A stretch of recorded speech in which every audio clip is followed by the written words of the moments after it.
पिछले साल जून में मैं, मेरी वाइफ मिशेल और मेरी 2 टीनेज बेटियां कैंपिंग पर गए थे। मैंने ऑनलाइन एक कैंपग्राउंड बुक किया था जिसका नाम था लॉस्ट क्रीक कैंपग्राउंड। हम वहां पहले कभी नहीं गए थे और हम अक्सर जहां जाते थे वो उससे थोड़ा दूर था, लेकिन उसके रिव्यूज कमाल के थे और ऑनलाइन फोटोज तो इतनी खूबसूरत थीं कि मैं मना ही नहीं कर पाया। हमने उन्हीं की वेबसाइट से मैप देखकर एक अच्छा सा स्पॉट ढूंढा। हमने अपना सामान बांधा और वहां के लिए निकल गए। जब हम वहां पहुंचे तो शाम हो चुकी थी, तो हम जल्दी जल्दी अपना टेंट और पिकनिक टेबल सेट करने लगे। हमारे कैंपिंग स्पॉट के पास से ही एक ट्रेल जा रहा था। वो ट्रेल हमारे कैंप के पीछे वाले घने जंगल में जा रहा था। जब हम कैंप सेट कर रहे थे तो मुझे लगा कि कोई फैमिली उसी ट्रेल पर हाइकिंग कर रही है।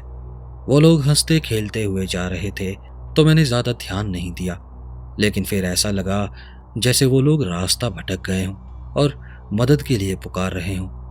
मैंने इस बारे में मिशेल को बताया और उस ट्रेल की तरफ जाने लगा ताकि उनकी कुछ मदद कर सकूं। लेकिन जैसे ही मैं ट्रेल की तरफ चलने लगा वो आवाज़ें अचानक बंद हो गईं। मैंने काफ़ी देर तक सुनने की कोशिश की, लेकिन कोई आवाज़ नहीं सुनाई दी। मैंने सोचा शायद मैंने कुछ गलत सुन लिया था या शायद वो मदद के लिए नहीं पुकार रहे थे।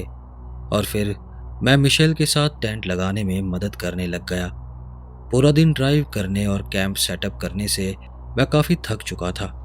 मेरी बेटियां भी कीड़े मकोड़ों और नेटवर्क ना होने की शिकायतें कर रही थीं, लेकिन मिशेल के एनर्जी लेवल ने हम सबको एक्टिव रखा। वो पुराने 90s के गाने गुनगुना रही थी और गाते गाते कैंप फायर लगा रही थी। उसी वक्त मुझे फिर से उन आवाज़ों की याद आई, लेकिन क्योंकि उसके बाद मुझे कोई आवाज़ सुनाई नहीं दी थी, मैंने सोचा कि शायद सब कुछ ठीक ही होगा। अब अंधेरा होने लगा था, तो हमने हॉट डॉग्स भूने, स्मोर्स बनाए और फिर बारी बारी से डरावनी कहानियां सुनाने लगे। मेरी बेटियों ने रेडिट की कुछ रेस्क्यू ऑफिसर्स वाली कहानियां सुनाई। मैंने भी कुछ क्लासिक कैंप फायर स्टोरीज सुनाई, लेकिन सबसे बेस्ट कहानी मिशेल की थी, जो उसने पहले कभी नहीं सुनाई थी। उसने बताया कि कैसे वो और उसके भाई बहन एक बार कैंपिंग के दौरान किसी वेंडिगो जैसे क्रिएचर से टकरा गए थे। हालांकि उन्हें बाद में रियलाइज हुआ कि वो कोई वेंडिगो नहीं बल्कि कोई जंगली जानवर था। कहानियां सुनाकर हम लोग सोने चले गए। अगले दिन सुबह जब हम उठे तो सूरज की रोशनी सीधा हमारे कैंप पर पड़ रही थी। वो दिन बहुत सुंदर था और हमने डिसाइड किया कि हम पूरा दिन बस रिलैक्स करेंगे और नेचर का मज़ा लेंगे। हमारे कैंप से कुछ ही दूरी पर एक बहुत बड़ी लेक थी। हमने बीच पर रिलैक्स किया और नेचर का पूरा मज़ा लिया। जैसा मैंने आपको पहले बताया कि वो दिन बहुत सुंदर था, लेकिन मुझे एक बात बहुत अजीब लगी। पूरे कैंप ग्राउंड पर हम अकेले थे और कोई भी वहाँ कैंपिंग नहीं कर रहा था। यहाँ तक कि लेक में भी कोई बोट नहीं थी। हर तरफ बस सन्नाटा और शांति थी। पर हमें लगा कि ये बात अच्छी है, क्योंकि पूरी जगह हमारे पास थी, कोई जज करने वाला नहीं था और एज अ फैमिली हम लोग आराम से चिल कर सकते थे, एंजॉय कर सकते थे। मैं अपनी बेटियों के साथ लेक में तैरने गया और हमने वहाँ बहुत मस्ती की। मिशेल भी किनारे पर बैठी हुई हमें देख रही थी और हमारी हरकतें देखकर हंस रही थी। दोपहर में हमने कुछ सैंडविच खाए और फिर शाम होते होते कैंप वापस लौट आए। जैसे ही रात हुई मैंने सबको नाइट हाइक पर चलने के लिए मना लिया। यह हमारे हर ट्रिप का एक फैमिली ट्रेडिशन था जिसे मैं हर बार निभाने पर जोर देता था। रात के जंगल दिन से बिल्कुल अलग होते हैं। हर मोड़ पर कुछ नया और कुछ एक्साइटिंग मिल सकता है। सिर्फ टॉर्च की रोशनी में चलना एक अलग ही एडवेंचर की फीलिंग देता है और मैं चाहता था कि मेरी बेटियां उस एडवेंचर को फील कर सकें। हम लोग अपने कैंप के पास वाली ट्रेल पर ही घूमने निकल गए। करीब 1 घंटे जंगल में घूमने के बाद हम लोग वापस कैंप की तरफ चलने लगे। जैसे ही हम कैंप की तरफ मुड़े, मैंने वही जानी पहचानी मदद मांगने वाली आवाज़ें फिर से सुनी और इस बार वो आवाज़ें मिशेल और मेरी बेटियों ने भी सुनी। रात के उस वक्त वो आवाज़ें सुनकर हम लोग थोड़ा घबरा गए, लेकिन हमने डिसाइड किया कि हम उनकी मदद करेंगे। हम उन आवाज़ों की तरफ बढ़ने लगे, लेकिन जितना हम उनके करीब जा रहे थे वो उतनी ही दूर होती जा रही थी। करीब 10-15 मिनट तक हम जंगल में पड़ते रहे, लेकिन फिर भी हम उनके पास नहीं पहुंच पा रहे थे। फिर मुझे एक अजीब सा एहसास हुआ। मुझे ऐसा लगा जैसे हम किसी जाल में फंस रहे हैं, जैसे कोई चाहता है कि हम उस जंगल में और गहराई में जाते रहें। मैंने सबको वापस कैंप की तरफ चलने को कहा। मैं बाहर से नॉर्मल दिखने की कोशिश कर रहा था, पर अंदर ही अंदर मुझे कुछ गलत लग रहा था। हालांकि मेरी बेटियां मुझसे थोड़ा नाराज हो गई थी। वो चाहती थीं कि हम उन लोगों की मदद करें, लेकिन कैंप वापस पहुंचकर मैंने उन्हें समझाने की कोशिश की। मैंने उन्हें समझाया कि शायद वो बॉब कैट्स की आवाज़ें थीं। ओहायो के जंगलों में बॉब कैट्स की आवाज़ें आम बात हैं, और कई बार उनकी आवाज़ें औरतों की चीख या किसी बच्चे के रोने जैसी लगती हैं। मेरी बेटियां इस आवाज़ से संतुष्ट होकर सोने चली गईं। मिशेल और मैं कैंपफायर के पास बैठकर उस शांति का मजा ले रहे थे जो शहर के शोर में बड़ी मुश्किल से मिलती है। हम लोग आपस में बातें कर रहे थे और अपनी फ्यूचर लाइफ के बारे में डिस्कस कर रहे थे। करीब 1 घंटे बाद हमें हमारी छोटी बेटी की आवाज़ सुनाई दी और वो हमें बुला रही थी। लेकिन अजीब बात यह थी कि वो आवाज़ जंगल के अंदर से आ रही थी, पर वो पॉसिबल नहीं था क्योंकि हमारी बेटी हमारे सामने अपने स्लीपिंग बैग में सोई हुई थी। हम उसे साफ साफ देख सकते थे। फिर दूसरी तरफ से हमारी बड़ी बेटी की आवाज़ आई, लेकिन वो भी अपने स्लीपिंग बैग में अपनी बहन के पास सो रही थी। हम दोनों बहुत ज़्यादा घबरा गए और एक दूसरे की तरफ देखने लगे। हमने आंखों ही आंखों में इशारा किया और फिर भागकर टेंट में चले गए। मैंने अंदर घुसते ही टेंट के जिप को कसकर बंद कर दिया। वो एक ऑल सीजन टेंट था, मोटा, मजबूत और लॉकिंग जिपर वाला। हमने हर तरफ से उसे कसकर बंद किया और एक दूसरे का हाथ पकड़कर बैठ गए। हमें अभी तक समझ नहीं आया था कि वो आवाज़ें किसकी थी। क्या हमने सच में अपनी बेटियों की आवाज़ें सुनी थी, या फिर वो भी किसी जानवर की आवाज़ें थीं जिन्हें हम अपनी बेटियों की आवाज़ें समझ रहे थे। लेकिन हम जानते थे वो हमारी बेटियों की ही आवाज़ें थीं। कोई भी जानवर मॉम और डैड नहीं बोल सकता। मैं टेंट की छोटी सी विंडो से बाहर नजर रखे हुए था, ये देखने के लिए कि कौन है जो ऐसी आवाज़ें निकाल रहा है। लेकिन अब वो आवाज़ें नहीं आ रही थी। थोड़ी देर बाद हमें नींद आ गई और हम लोग सोने चले गए। फिर अचानक जिपर की आवाज़ से मेरी नींद खुली। मैंने सोचा शायद मेरी वाइफ या मेरी बेटियों में से किसी को बाथरूम जाना होगा, लेकिन जब मैंने देखा कि सभी लोग अपने अपने स्लीपिंग बैग्स में सो रहे हैं तो मेरे होश उड़ गए। फिर मैंने टेंट के जिपर की तरफ देखा। जिपर धीरे धीरे ऊपर जा रहा था। मैंने कूदकर जिप को कसकर पकड़ लिया और फिर जिप के नीचे मैंने एक बहुत बड़ी उंगली देखी। मैंने तभी चिल्लाकर कहा, तुम जो भी हो यहां से चले जाओ, हमें अकेला छोड़ दो। और फिर धीमे धीमे कदमों की आवाज दूर जाती हुई सुनाई दी।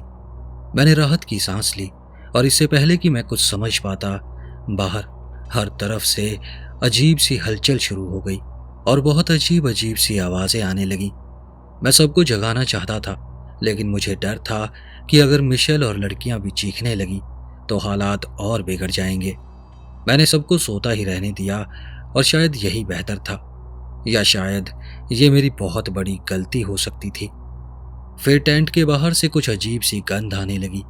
वो बदबू बहुत तेज थी और मुझे ऐसा लगा जैसे कई सारे लोग हमारी तरफ आ रहे हैं। और फिर वो आवाज़ें फिर से आने लगी, वही आवाज़ें जो मैंने पहले दिन सुनी थी, उसी फैमिली की आवाज़ें, मेरी बेटियों की आवाज़ें, यहाँ तक कि मेरी वाइफ की आवाज़ भी आ रही थी। मैंने खुद को शांत करने की कोशिश की, लेकिन फिर मैंने अपनी ही आवाज़ सुनी और एकदम वहीं से जहां मैं बैठा था। मुझे तब समझ आया कि उन आवाज़ों में कुछ अजीब था। वो इंसानी आवाज़ें नहीं थी, बस कोई उन आवाज़ों की नकल कर रहा था, जैसे कोई मशीन शब्दों को जोड़कर बातें बना रही हो, पर उनका टोन और टेम्पो मैच नहीं हो रहा था। मैं बस ये सोचता रहा कि वो आवाज़ें कैसे सुनाई दे रही थी, वो आवाज़ें कहाँ से आ रही थी। और फिर ऐसा लगा जैसे बहुत सारे लोग एकदम पास आकर टेंट को छू रहे हों, और फिर एक ही झटके में टेंट के चारों ओर पंजों के लंबे लंबे निशान बन गए। अचानक एक तेज रोशनी टेंट के अंदर फैल गई और फिर टेंट के फटे हुए हिस्से से मैंने किसी को देखा। वो कम से कम 7 फीट लंबा था और इतना पतला कि उसकी अंदर की नसें और अंग तक दिख रहे थे। उसकी स्किन हड्डियों से ऐसे चिपकी थी जैसे वहां मांस नाम की चीज ही ना हो। उसकी आंखें नहीं थी, सिर्फ अंधेरे से भरे दो गड्ढे थे। मैं अभी उसे देख ही रहा था कि अचानक वो मेरी ओर झपटा और टेंट के कपड़े को फाड़ता चला गया। मैं समझ चुका था कि मैं मरने वाला हूं। कहीं भी भागने की जगह नहीं थी और शायद हम सभी मारे जाने वाले थे। फिर उस चीज ने मेरी छाती में अपना पंजा घुसा दिया। मैं दर्द के मारे चिल्लाने लगा, लेकिन फिर कुछ गर्म चीज मेरे ऊपर टपकने लगी। शायद उस जीव के मुंह से लार टपक रही थी। मुझे अभी समझ नहीं आ रहा था कि क्या हो रहा था, लेकिन मैं जिंदा था। और तभी कई धमाकों की आवाजें आने लगी। अब तक मेरी फैमिली भी उठ चुकी थी और वो सब डर के मारे चिल्ला रहे थे। फिर मुझे कुछ आदमी दिखे जो हमारी तरफ आ रहे थे। वो लोग शॉटगन लिए हुए थे और उस चीज पर गोलियां चला रहे थे। गोलियां लगते ही वो चीज जंगल की तरफ भागी।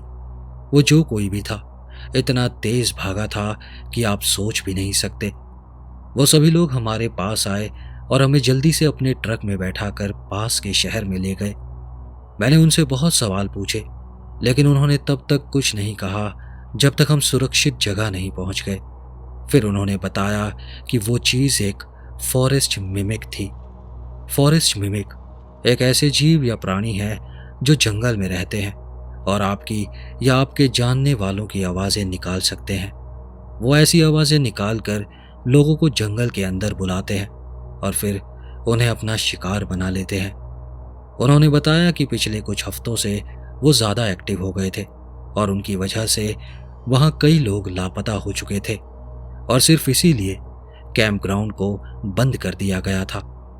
हमारी ऑनलाइन बुकिंग शायद किसी से मिस हो गई थी और वो हमें इस बारे में इन्फॉर्म नहीं कर पाए। और जब तक वो लोग हमारे कैंप तक पहुंचे तब तक बहुत देर हो चुकी थी। हम फिर कभी अपना सामान लेने वापस नहीं गए। मेरी वाइफ और मेरी बेटियां खुशकिस्मत थीं क्योंकि उन्होंने वो नहीं देखा जो मैंने देखा था। उन्हें सिर्फ ये बताया गया कि हम पर किसी जंगली जानवर ने अटैक कर दिया था, लेकिन मैं वो कड़वा सच जानता था। उस हादसे के बाद मुझे पीटीएसडी हो गया। कोई भी दवाई काम नहीं आ रही। कई रातें ऐसी होती हैं जब मुझे वो आवाज़ें सुनाई देती हैं। 1 महीने पहले से सपने आने भी शुरू हो गए और इसीलिए आज मैं आपको ये कहानी बता रहा हूँ। मेरे सपनों में वो मुझसे बात करते हैं अपनी उसी टूटी फूटी वॉइस टोन में, और ऐसा लगता है जैसे बहुत सारे लोग एक साथ बोल रहे हों। वो मुझे वापस लौट आने के लिए बुलाते हैं। कई रातों को मैं रोते हुए उठता हूँ, डर की वजह से नहीं बल्कि इसलिए क्योंकि उनकी आवाज़ों में जो तड़प है वो मुझे महसूस होती है। मैं इसलिए रोता हूँ क्योंकि मेरी छाती पर जो जख्म उसने मुझे दिया था वो फिर से जलने लगता है। मैं इसलिए रोता हूँ क्योंकि मुझे वहाँ उनके पास जाने का मन करता है। मैं सच में समझ नहीं पा रहा कि मेरे साथ क्या हो रहा है। अगर आप इस बारे में कुछ भी जानते हैं तो प्लीज़ मुझे ज़रूर बताएं और हो सके तो मेरी मदद करें।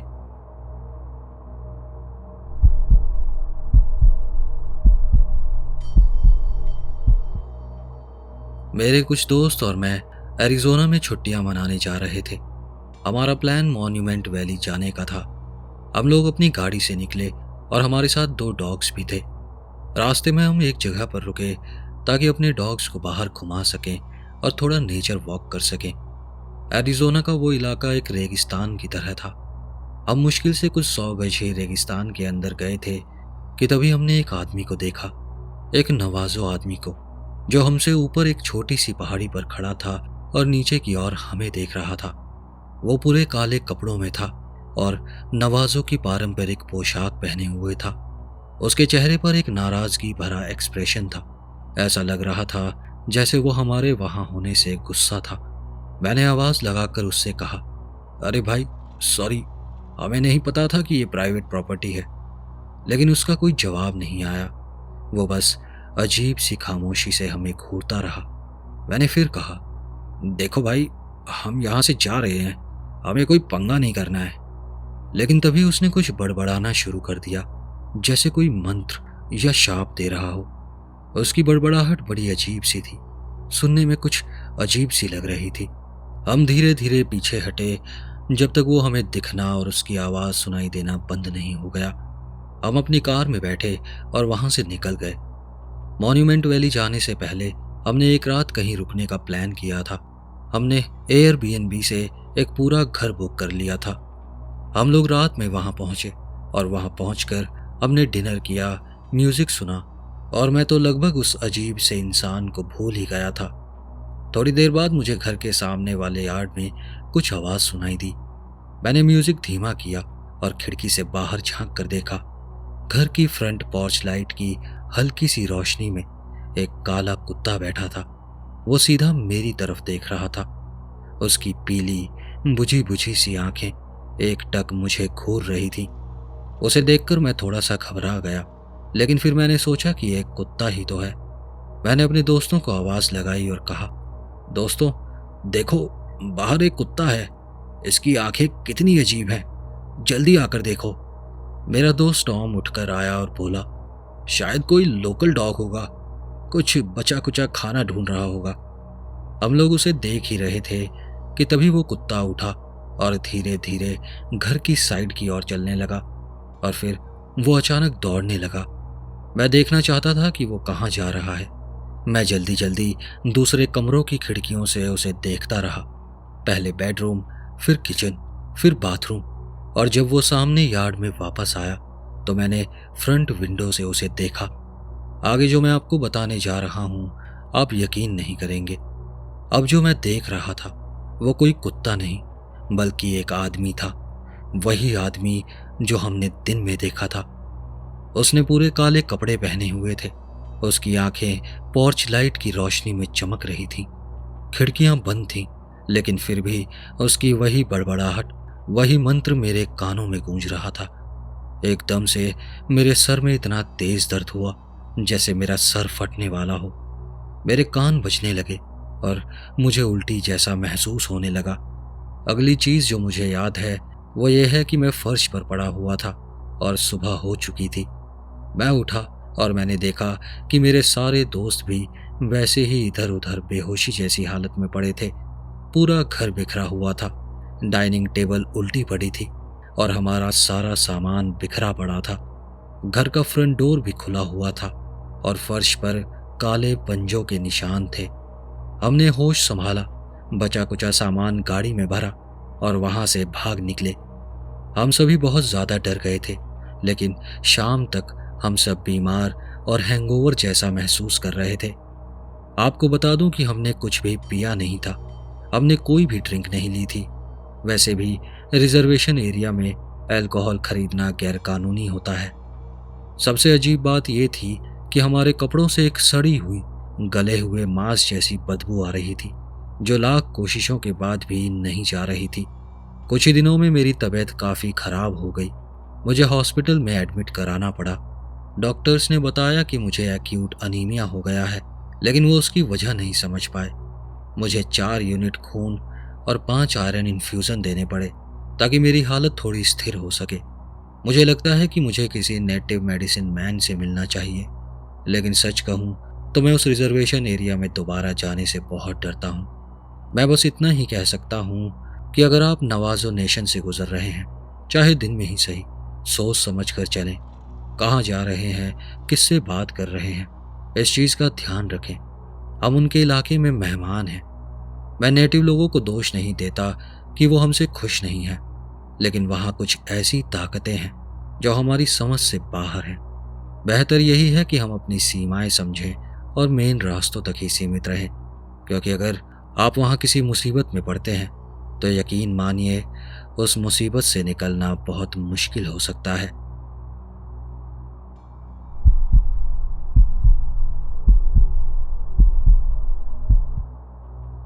कुछ साल पहले मुझे काम से कुछ दिनों की छुट्टी मिली थी, तो मैंने सोचा कि क्यों ना किसी नेशनल फॉरेस्ट में जाकर कैंपिंग करूं। वो जगह मेरे घर से कुछ घंटों की दूरी पर थी और वहां हाइकर्स, माउंटेन बाइकर्स और कैंपर्स आते रहते थे। ऊपर से गूगल मैप्स पर उसे 5 स्टार रेटिंग मिली हुई थी। अब मैं एक बड़े शहर में पला बड़ा हूँ और शायद ही कभी गांव या जंगल जैसी जगहों पर गया हूँ, तो रियल नेचर या वुडलैंड का एक्सपीरियंस मेरे लिए एकदम नया था। मैं हमेशा से ऐसे ही किसी जंगल में अकेले कैंपिंग करना चाहता था। जब मुझे वो छुट्टियां मिली तो मैंने सोचा इससे अच्छा टाइम मुझे और कब मिलेगा। मेरा एक दोस्त है जेक, वो अक्सर कैंपिंग पर जाता रहता था। मैंने उससे कुछ कैंपिंग गियर उधार लेने का सोचा। जेक एक बहुत सिंपल और डाउन टू अर्थ इंसान है। वो अक्सर अपनी आरवी लेकर घूमने और कैंपिंग करने जाता रहता था।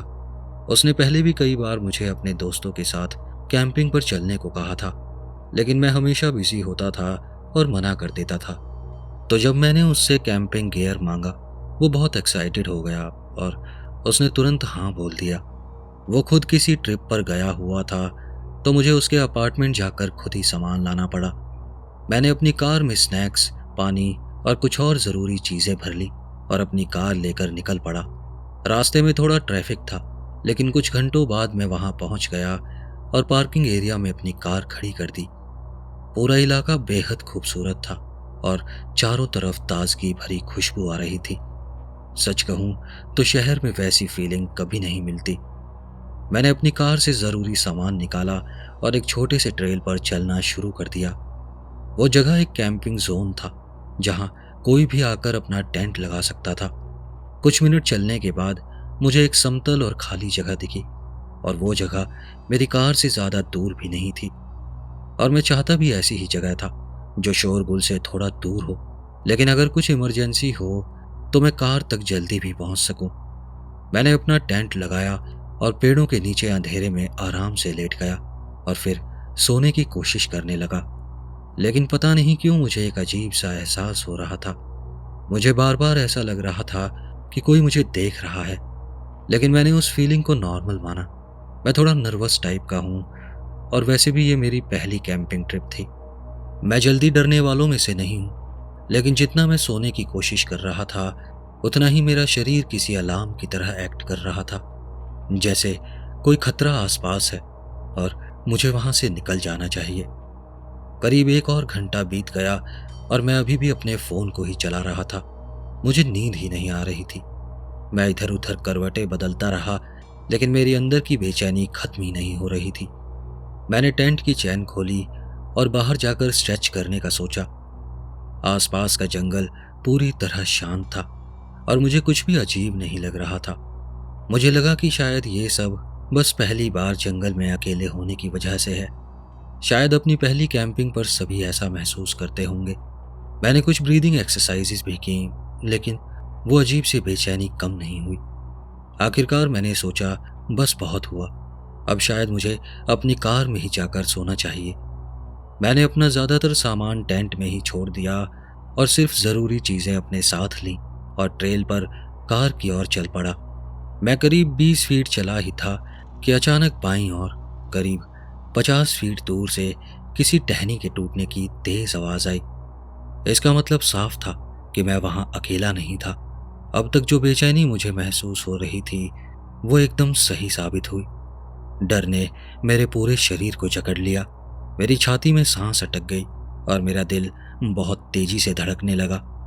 कुछ देर के लिए मैं वहीं जम गया। फिर मैंने अपनी टॉर्च निकाली और पेड़ों की तरफ रोशनी डाली। मैं देखना चाहता था कि वहां क्या था, लेकिन अंधेरा बहुत था और टॉर्च की लाइट कुछ ज्यादा नहीं दिखा पा रही थी। मुझे लगा कोई जानवर होगा, इसलिए मैं उसे भगाने के लिए जोर से चिल्लाया। मुझे लगा शायद वो डर कर भाग जाएगा। एक बार को मुझे लगा कि शायद कोई जानवर ना हो, बल्कि कोई टहनी ऊपर से गिरी हो, लेकिन नहीं। वो आवाज़ कुछ वैसी थी जैसे किसी ने जोर से पैर रखा हो। किसी ने जरूर उस टहनी पर कदम रखा था। कोई वहां था और मैं अकेला नहीं था। मैंने अब किसी भी तरीके का रिस्क ना लेने का फैसला किया और भागकर अपनी कार की ओर दौड़ पड़ा। फिर मुझे पेड़ों के पीछे कुछ तेज सरसराहट सुनाई दी। कोई मेरा पीछा कर रहा था और वो बहुत तेज था। आवाज से साफ पता लग रहा था कि वो मेरे करीब आता जा रहा था। वो मुझसे भी तेज भाग रहा था। कुछ दूर तक वो मेरे पीछे आया, लेकिन फिर अचानक रुक गया। पर मैं तब तक भागता रहा जब तक कार तक नहीं पहुंच गया। मेरी सांस फूल चुकी थी और मैं पसीने में भीगा हुआ था। पार्किंग में कई गाड़ियां खड़ी थीं, लेकिन वहां कोई इंसान नहीं था। मैं तुरंत कार में बैठा और मैंने सारे दरवाजे लॉक कर लिए। गाड़ी के अंदर बंद होकर मुझे थोड़ा सेफ फील हो रहा था। मुझे उम्मीद थी कि बाहर जो कोई भी था वो मेरे पीछे पार्किंग तक नहीं आया होगा। मैं अपनी कार में चुपचाप बैठा रहा और एक और घंटा बीत गया। सुबह के करीब 3 या 4 बज चुके थे और अब मेरा सोने का मन नहीं था। लेकिन मैं इतना थका हुआ था कि धीरे धीरे मेरी आंख लगने लगी। हल्की हल्की बारिश भी शुरू हो गई थी और मुझे गर्मी लग रही थी, तो मैंने खिड़की थोड़ी सी खोल दी ताकि ताज़ा हवा अंदर आ सके। बारिश की आवाज़ बहुत सुकून देने वाली थी और पता नहीं कब मैं सो गया। कुछ देर बाद मैं किसी आवाज़ से जागा। कोई कार की बॉडी पर खरोंच रहा था। मैं तुरंत उठ गया और इधर उधर देखने लगा, लेकिन बाहर बहुत अंधेरा था। मैं टॉर्च ऑन नहीं करना चाहता था, क्या पता वो कोई भालू हो या कोई और जानवर हो, और मैं टॉर्च जलाकर उसका ध्यान नहीं खींचना चाहता था। फिर मैंने सोचा कार का हॉर्न बजा देता हूँ, शायद जो भी होगा उससे डरकर भाग जाएगा। मैंने करीब 1 मिनट तक हॉर्न बजाया और इतनी तेज आवाज़ करने के बाद मुझे पूरा यकीन था कि जो भी होगा डरकर चला गया होगा। अब मुझे सिर्फ वहाँ से निकलना था। मैंने सोचा किसी नज़दीकी वॉलमार्ट पार्किंग में जाकर रुकता हूँ और सुबह होते ही घर चला जाऊँगा। मैंने कार ऑन की, हेडलाइट्स जलाई, वाइपर चलाए और फिर जो मैंने देखा उससे मेरी रूह कांप गई। मेरी कार से करीब 40 फीट दूर एक आदमी खड़ा था। लंबा, मोटी गर्दन वाला, चेहरा ऐसा कि किसी इंसान से ज़्यादा वो बुलडॉग जैसा लग रहा था। उसके चेहरे पर कई गहरे कट और निशान थे और उसके मुंह से लगातार लार टपक रही थी। मैंने डर के मारे सांस रोक ली और स्टीयरिंग व्हील को कसकर पकड़ लिया। तभी वो आदमी जानवरों की तरह चारों हाथ पैरों पर चलने लगा और मेरी कार की तरफ साइड से आने लगा। मैंने तुरंत अपनी कार ड्राइव में डाली, एक तेज यू टर्न मारा और एग्जिट की तरफ दौड़ पड़ा। वो अब भी मेरा पीछा कर रहा था और बहुत तेज स्पीड में चारों हाथ पैरों पर भाग रहा था। उसके बदन पर कोई कपड़ा नहीं था और वो किसी इंसान से ज्यादा जानवर जैसा लग रहा था। मैं कार में था, लेकिन वो तब भी मेरे इतना करीब पहुंच गया था कि डर के मारे मेरी सांसें थम गईं। किसी तरह मैं रोड तक पहुंच गया और तेजी से वहां से निकल गया। उस घटना के बाद मैं इतना डर गया कि मैं दोबारा उस जगह वापस नहीं गया। मेरा ज्यादातर सामान वहीं छूट गया था और वो मेरा सामान था भी नहीं, जैक का था, और मुझे जैक को उसके सामान के लिए काफी पैसे देने पड़े। कुछ दिन बाद दिन के वक्त मैं वहां गया, लेकिन मेरा सारा सामान गायब था। आज जब सोचता हूँ कि जब मैं टेंट में था और सोने की तैयारी कर रहा था, तब वो इंसान या कहूँ जानवर मुझे कब से घूर रहा होगा। वो शायद मेरे इंतजार में था, मेरे ऊपर हमला कर सकता था। ये सब सोचकर आज भी मेरे रोंगटे खड़े हो जाते हैं। मैं आप सभी को एक सलाह दूंगा, कैंपिंग पर जाएं, जरूर जाएं, लेकिन अपने आसपास का ध्यान जरूर रखें और खासकर लड़कियां हमेशा कोई ना कोई सेल्फ डिफेंस साथ में जरूर रखें। और अगर आपको कुछ अजीब फील हो रहा हो तो अपनी इंस्टिंक्ट्स पर भरोसा रखें और जल्दी से जल्दी किसी सेफ जगह पर चले जाएं।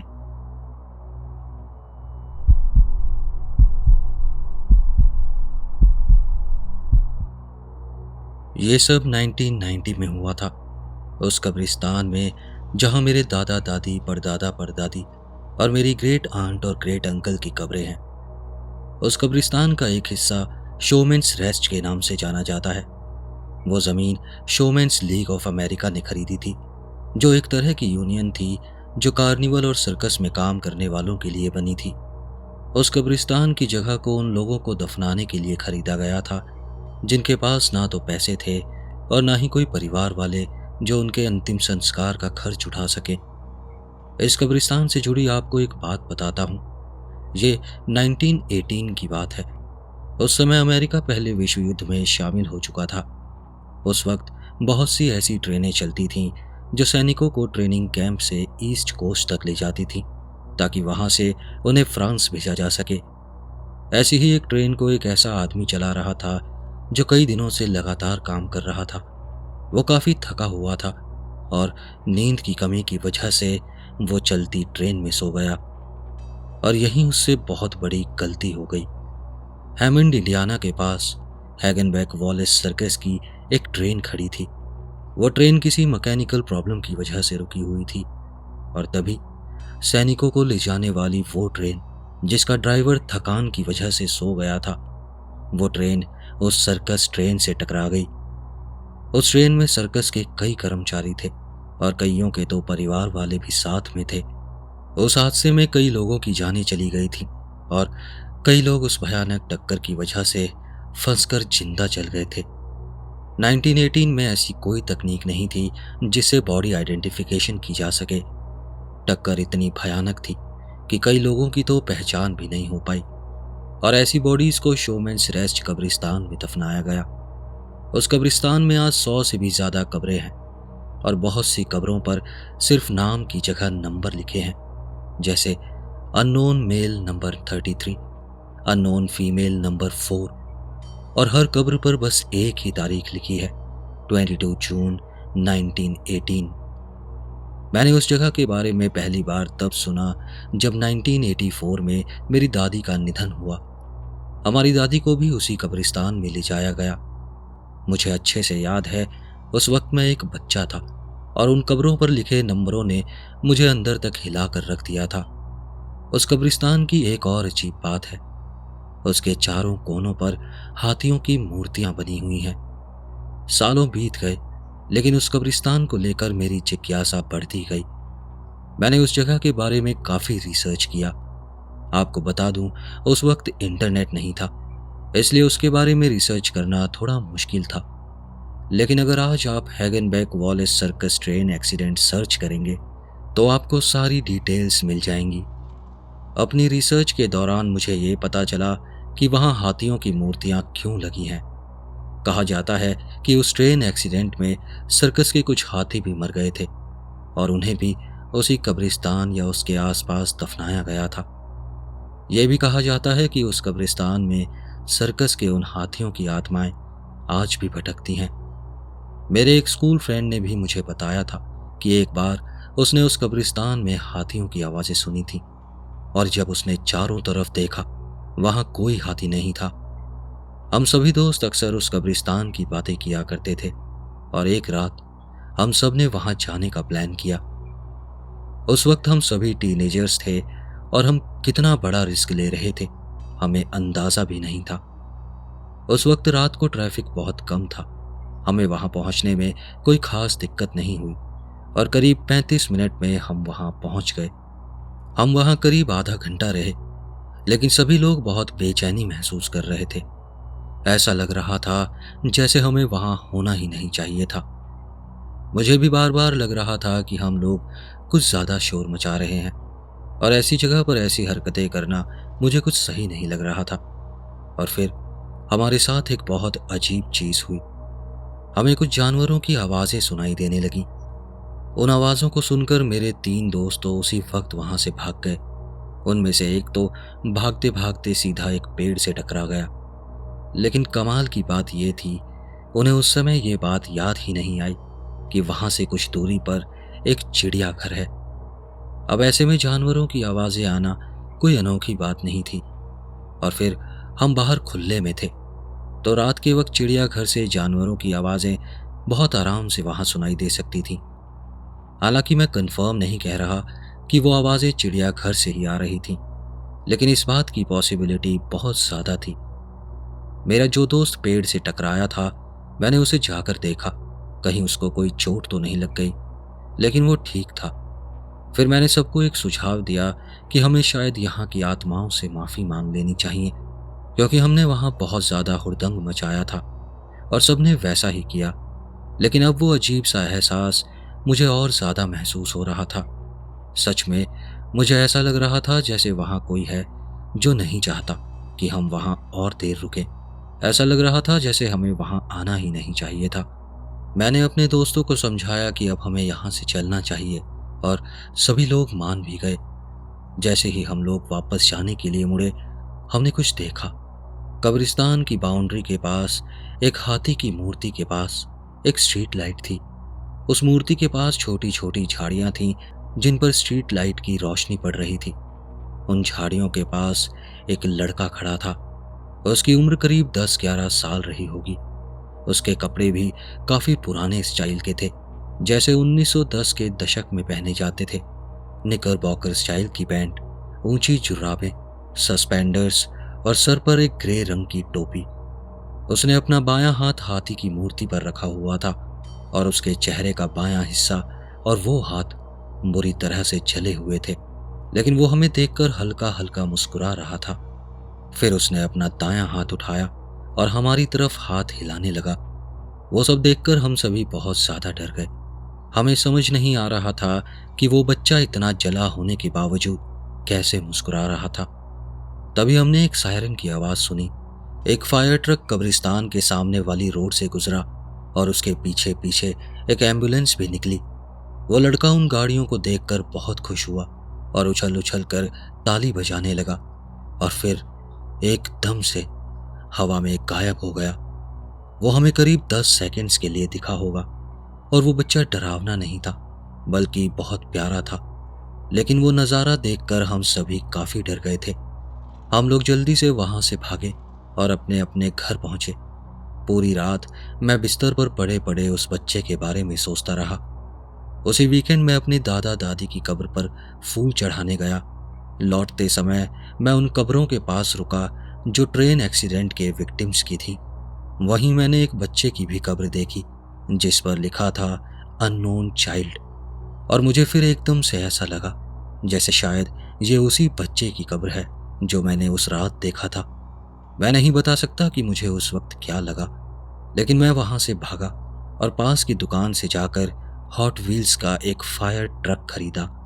फिर मैं वापस गया और वो फायर ट्रक उस बच्चे की कब्र पर रख दिया और फिर मैं अपने घर की तरफ चल दिया।